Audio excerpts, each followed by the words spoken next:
श्री सद्गुरु देवाय नमः। भाइयों बहनों, राम नाम की लूट है, लूट सके तो लूट, अंतकाल पछताएगा जब प्राण जाएंगे छूट। यह तो आपने सुना ही होगा। हमारे संत जन कहते हैं कि हम अपने पूर्व जन्म में किए गए पाप और पुण्य कर्मों को लेकर इस मृत्युलोक में आते हैं। गर्भ में भगवान से वादा करते हैं कि इस जन्म में हम केवल भजन करेंगे ताकि आने जाने के चक्कर से मुक्त हो जाएं। क्या हम वैसा करते हैं? नहीं, हम ऐसा नहीं करते हैं। संसार में आकर हम सब कुछ भूलकर केवल संसार को अपना मान लेते हैं। जब हम संसार को अपना मान लेते हैं, बस यहीं से परमात्मा से हम दूर हो जाते हैं। जब परमात्मा से दूर हो जाएंगे तो हमारे जीवन की शांति छिन जाती है। हम ऐसे सुख के लिए दौड़ने लग जाते हैं जो कि सुख है ही नहीं। जैसे रेगिस्तान में पानी का भ्रम हो जाता है और हम दौड़ते रहते हैं पानी के लिए, लेकिन पानी नहीं मिलता और हमारी मृत्यु हो जाती है। यही हाल संसार में रहते हुए हमारा है। सुख तलाश में भटकते भटकते वह समय भी आ जाता है जब हमारे जाने का समय आ जाता है और हमारी मृत्यु हो जाती है। आए किस लिए थे और क्या क्या करने लग गए। दास का कहने का मतलब है, आप संसार में रह के शरीर से संसार और मन से परमात्मा के लिए प्रयास करते रहें।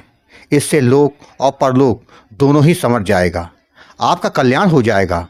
हम सब प्रभु की तरफ नहीं देखते हैं। जब तक दुख नहीं पड़ता, सुख में तो गलती से भी याद नहीं करते, तो बाद में पछताने के सिवा हमारे पास बचता ही क्या है। मन के सभी संशयों को छोड़कर केवल नाम महाराज जी की शरण में आ जाएं, बस धरती पे आने का मकसद पूरा हो जाएगा। अंत में परमात्मा की गोद में आकर आपका विश्राम होगा। आज जो कथा यह दास सुनाने जा रहा है वह उत्तर प्रदेश से कार्तिक जी ने भेजी है। इस कथा को सुनकर नाम जप की महिमा आपकी समझ में आ जाएगी। आप भी नाम जपने को विवश हो जाएंगे। इस कथा को जानने के लिए इस वीडियो को आखिर तक अवश्य देखिएगा। इसके साथ ही यदि आप राधा नाम की महिमा, बांके बिहारी जी की कृपा और वृंदावन से जुड़ी सत्य कथा का आनंद लेना चाहते हैं तो हमारे दूसरे चैनल अच्युत प्रभात को जरूर देखें। कार्तिक जी ने बताया कि गुरुदेव, नाम जप करने वाले के जीवन में भगवत कृपा होकर रहती है। यह बात एकदम सत्य है। आज के समय में लोग नाम जप की महिमा पर विश्वास नहीं करते, लेकिन मैं कहता हूँ कि जो भी नाम जप करेगा उस पर प्रभु की कृपा होकर रहती है। यह मैंने अपने दादाजी के साथ होते देखा। फिर गुरुजी जब आपसे नाम दान लिया तो मुझ पर भी सीताराम जी की कृपा हो गई। गुरुजी मात्र 5 माह में मेरे साथ वह हुआ जिसके बारे में हमेशा सोचा करता था। गुरुजी, आपके द्वारा बहुत से लोगों का कल्याण हो रहा है। गुरुजी, आपको बारंबार प्रणाम करता हूँ। मैं एक बार जरूर कहना चाहता हूं कि बहुत लोग हैं आपके इस पुनीत कार्य को छल बताते हैं। उनका कहना है कि आप लोगों को बरगला कर लूटने का कार्य कर रहे हैं। तो उनको यह मैं कहना चाहता हूं कि गुरुजी ने आज तक किसी से कभी कोई पैसा नहीं मांगा है। ऐसे बहुत से लोग हैं जिनको मैं जानता हूं, जिनके जीवन में गुरुजी आपसे नाम दान लेकर उनका पूरा जीवन बदल गया। किसी से आपने कुछ नहीं मांगा और जब जब मार्गदर्शन मांगा गया तो आपने दिया है। गुरुजी, कुछ लोगों के कमेंट देखकर मुझको बहुत दुख हुआ, तभी मुझे यह बात आज कहनी पड़ गई। गुरुजी, आप अपना कार्य ऐसे ही करते रहें। सीताराम जी आपके साथ हैं। गुरुजी, आज मैं अपने जीवन के अनुभव को आपके साथ शेयर करना चाहता हूं, जिससे लोगों का विश्वास निरंतर नाम जप पर बढ़ जाए। मेरा नाम कार्तिक है।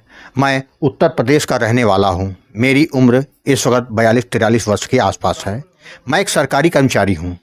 गुरुजी, जब मैं छोटा था तब अपने दादाजी को देखता था कि वह माला से या उपांशु तरीके से निरंतर नाम जाप किया करते थे। वह बहुत कम बात करते थे। बड़ी सी बड़ी बात हो जाने पर भी वह विचलित नहीं होते थे। जब मैं उनसे पूछता था, आप क्या बुदबुदाते हो, तो वह कहते थे कि अपने माता पिता सीताराम जी को पुकारता रहता हूँ। अपनी मृत्यु से पहले उन्होंने पूरे परिवार को बुला लिया था और सीताराम जी कहते हुए अपनी देह त्यागी थी। जब मैं बड़ा हुआ तो मुझे उनकी एक एक बात का मतलब समझ में आता है। गुरुजी, आप जो नामदान देकर लोगों को जगा रहे हैं, यह बात हमारे संत जन हमेशा से कहते आए हैं, किंतु हम लोग एक कान से सुनकर दूसरे कान से निकाल देते हैं। आप नाम से होने वाले चमत्कार को बताते हैं जिससे लोग प्रभावित हो रहे हैं। गुरुजी, जब मैं 27 वर्ष का था तो मेरी नौकरी लग गई थी। मैं बहुत खुश था। जिस दिन मैं नौकरी शुरू करी उसके 5 साल के बाद मैं जब अपने कार्यालय से घर जा रहा था तो अचानक से एक गाड़ी के आ जाने के कारण मेरा स्कूटर बचाने के चक्कर में डिवाइडर से टकरा गया, जिससे मेरे सिर पे चोट आ गई। डॉक्टर को दिखाया तो उन्होंने बताया कि मामूली चोट है, कुछ नहीं हुआ, और दवाइयाँ दे दी थी। गुरुजी, उसके बाद से बीच बीच में मेरा सिर दर्द होने लगता था। काफ़ी इलाज कराने के बाद भी वह दर्द नहीं जा रहा था। मैंने सिर का CT स्कैन भी करवाया किंतु कुछ नहीं निकला। डॉक्टर भी हैरान थे कि सिर दर्द क्यों नहीं बंद हो रहा है। जब मैं 45 वर्ष का हुआ तो मेरे घुटने में दर्द शुरू हो गया। जब चेकअप करवाया तो डॉक्टर ने कहा कि आपको गठिया रोग हो रहा है। मैं बहुत परेशान था कि सिर दर्द से वैसे ही परेशान रहता हूँ, ऊपर से गठिया हो गया, जिसके कारण चलने में काफ़ी दर्द होता था। मेरे पिताजी और मेरी बड़ी बुआ को भी गठिया रोग है। करीब 1.5 वर्ष पूर्व की बात है। रात में मेरे सिर में दर्द शुरू हो गया। मैं रो पड़ा। मैंने कहा, प्रभु आप ही कोई रास्ता दिखाओ, नहीं तो उठा लो, कोई रास्ता दिखा दो। मुझे नींद नहीं आ रही थी। उस दिन शनिवार था। कुछ दर्द में आराम हुआ तो मैंने YouTube चला रहा था। अचानक राम नाम के प्रताप का वीडियो मेरे सामने आया। मैंने देखा, मुझे बहुत अच्छा लगा। उसके बाद मैंने गोकुल भवन अयोध्या चैनल के कुछ और वीडियो भी देखे। मुझे लगा कि भगवान ने मुझ पर कृपा की है। वीडियो देखने के बाद मुझे दादाजी की बात याद आ गई। मैंने अगले दिन गुरुजी आपको फ़ोन मिला दिया।